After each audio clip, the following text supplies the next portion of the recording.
Welcome back to Stars Unmasked, the place where we rip the mask off the biggest moments in Hollywood, music, and celebrity culture. Tonight, we're diving into a story that started on one of the glitziest stages in the world and has now turned into a full-blown legal threat from the President of the United States.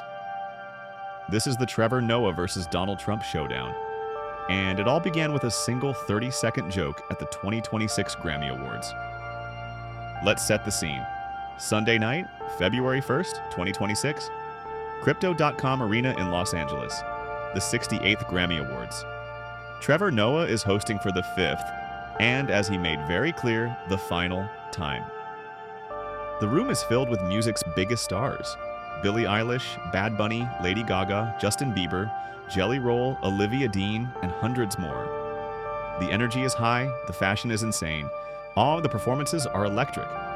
And then Trevor Noah steps up to the mic for one of his signature monologue bits. He's riffing on awards, fame, and power. At one point, he lands on this line: "That is a Grammy that every artist wants almost as much as Trump wants Greenland." Song of the Year. Congratulations, Billie Eilish. Wow. That is a Grammy that every artist wants almost as much as Trump wants Greenland. Which makes sense. I mean, because Epstein's island is gone, he needs a new one to hang out with Bill Clinton. So, I told you it's my last year. What are you going to do about it? Which makes sense because Epstein's island is gone. He needs a new one to hang out with Bill Clinton. The audience erupts in laughter. Noah immediately follows with, "I told you it's my last year. What are you going to do about it?" Classic late-night comedy. Sharp, topical, edgy. The Epstein reference is a well-known cultural shorthand. Jeffrey Epstein's private island, Little St. James, has been the subject of countless documentaries, court documents, news reports, and memes since his 2019 arrest and death. The joke implies that both Trump and Clinton, both public figures who have been photographed or documented socializing with Epstein in the past, might have visited the island. Both men have repeatedly denied any wrongdoing or knowledge of Epstein's crimes. Clinton has admitted to flying on Epstein's plane but denied visiting the island. Trump has said he cut ties with Epstein years before the crimes became public and has denied ever visiting the island or any related property. The joke lands, the show moves on, the night continues. Bad Bunny wins Album of the Year and gives an emotional speech. Billie Eilish sweeps Song and Record of the Year. Jelly Roll has a tearful Best New Artist moment. Lady Gaga delivers a theatrical performance. The red carpet was fire. Tiana Taylor in gold chainmail, Demi Lovato in dramatic road art, Sabrina Carpenter channeling vintage glamour. The internet is already buzzing about fashion, speeches, and side-eyes, but one joke keeps resurfacing. By 10:01 a.m. the next morning, President Donald Trump posts on Truth Social. Not a quick dismissal, a 300-word all-caps heavy response that reads like a declaration of war. Let me read you the key parts, paraphrased slightly for clarity, but faithful to the original post. Noah said incorrectly about me that Donald Trump and Bill Clinton spent time on Epstein Island. Wrong. I can't speak for Bill, but I have never been to Epstein Island, nor anywhere close. And until tonight's false and defamatory statement, have never been accused of being there, not even by the fake news media. Then the threat. Noah, a total loser, better get his facts straight and get them straight fast. It looks like I'll be sending my lawyers to sue this poor, pathetic, talentless dope of an MC and suing him for plenty. Mr. President, are you going to sue Trevor Noah? Last night in a post you alluded that something could be coming. Yeah, well, he said that I spent time on Jeffrey Epstein's island. I didn't. I mean, he's a lightweight, this guy. He's a terrible, I think he's terrible. I thought he did a terrible job at the Grammys. I thought the whole Grammys was terrible. I watched part of it. It's not watchable. But he was a lousy host. I'd say not as bad as Jimmy Kimmel, but pretty close. And no, he made a statement about me and Jeffrey Epstein. I have nothing to do with that. I have nothing to do with Jeffrey Epstein. And in fact, if you look at the DOJ, they announced, they released 3 million pages. It's like this is all they're supposed to be doing. And frankly, the DOJ, I think, should just say, we have other things to do, because that whole thing has turned out, I mean, other than Bill Clinton and, Bill Gates and lots of people that there are a lot of questions about it, but nothing on me. But it was. Ask little George Slopadopoulos and others how that all worked out. Also, ask CBS. Get ready, Noah. I'm going to have some fun with you. Trump is referencing two recent defamation settlements. ABC News paid $15 million after George Stephanopoulos incorrectly said Trump was liable for rape. The legal finding was sexual abuse in the E. Jean Carroll case. CBS paid $16 million over an edited 60 Minutes interview. So Trump is signaling, I've won big against media companies before. I'll do it again, this time against a comedian. Within hours, the story is everywhere. TMZ, Page 6, Variety, Deadline, The Hollywood Reporter, Daily Mail, New York Post, CNN, Fox. Every outlet is running it. The clip of Noah's joke is re-uploaded millions of times. Trump's post gets reposted, screenshot, memed.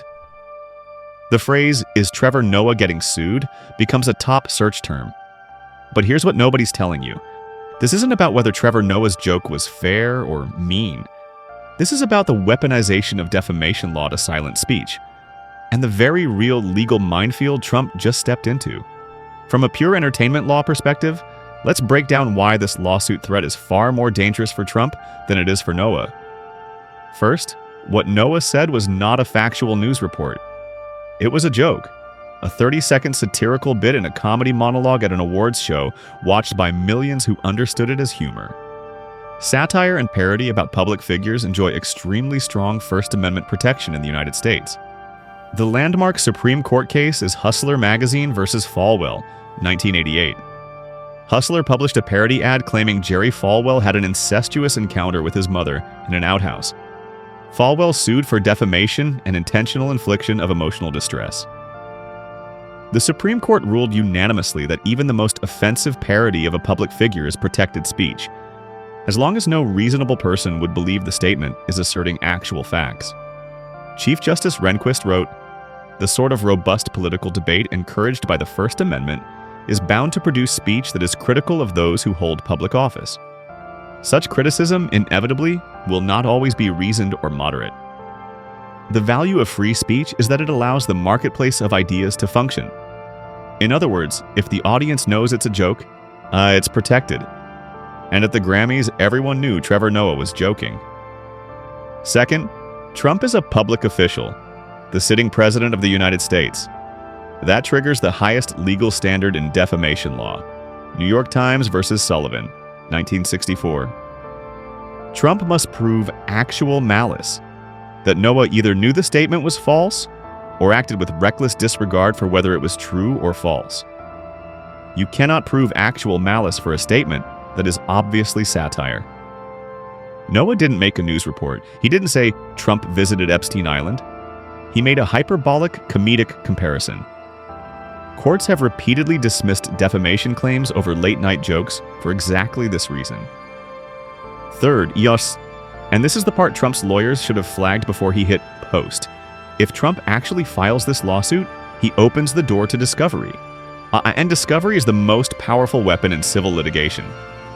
If Noah's legal team files a motion to dismiss, which they almost certainly would, and if the case survives to the discovery phase, Noah can subpoena every communication Trump ever had with Jeffrey Epstein.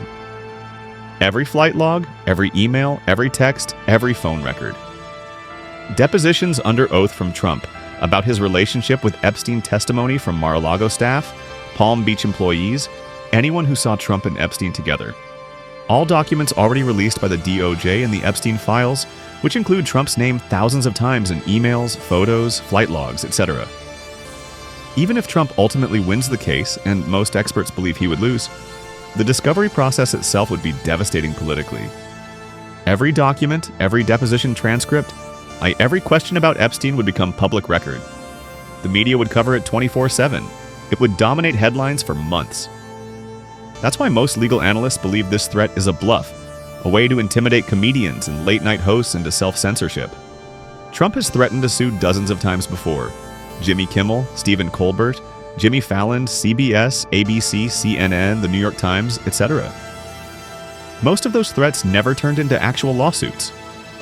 The few that did, like Stephanopoulos and CBS, were settled quickly. Not because the outlets were wrong, but because fighting a billionaire-backed defamation suit is expensive, time-consuming, and distracting. But Trevor Noah is different. He's a comedian. He's at the end of his hosting run. He literally said on live television, "It's my last year. Now, what are you going to do about it?" He has very little to lose by fighting back, and everything to gain by turning the lawsuit into a free speech spectacle. So let's look at the legal reality. Defamation requires a false statement of fact. Noah didn't assert a fact. He made a joke. Public figures must prove actual malice. Satire almost never meets that standard. Discovery would be catastrophic for Trump, politically and publicly, and the First Amendment protects exactly this kind of speech. From a legal perspective, Trump's threat is a bluff that could backfire spectacularly if he follows through. But from a cultural perspective, it's something bigger. This is the collision of late-night comedy, the last remaining space where powerful people can be openly mocked, and a presidency that has repeatedly used the threat of lawsuits to silence critics. Trump has already won defamation settlements against ABC, $15 million, and CBS, $16 million. He knows the playbook: threaten, settle, declare victory. But comedians aren't news organizations with corporate legal departments. They're entertainers. They thrive on pushing boundaries. If Trump sues Noah, he risks creating a martyr and a First Amendment landmark case that could reaffirm protections for satire for decades. So pay attention to what happens next. Will Trump actually file? Will Noah respond with a joke or a lawyer? Will this become another chapter in the long history of powerful men trying to silence comedians? Or will it end the same way most of Trump's threats do? Loud words, no lawsuit, and the show goes on. What do you think? Is this a serious legal threat or just another Trump social media flex? Drop your take in the comments. Keep it respectful. If you're here for the drama, smash that like button. Subscribe for more unmasked Hollywood stories and hit the bell. Because if Trump does sue, we'll be covering every twist. Stars Unmasked. Because sometimes the real award show is the one happening off stage. Peace.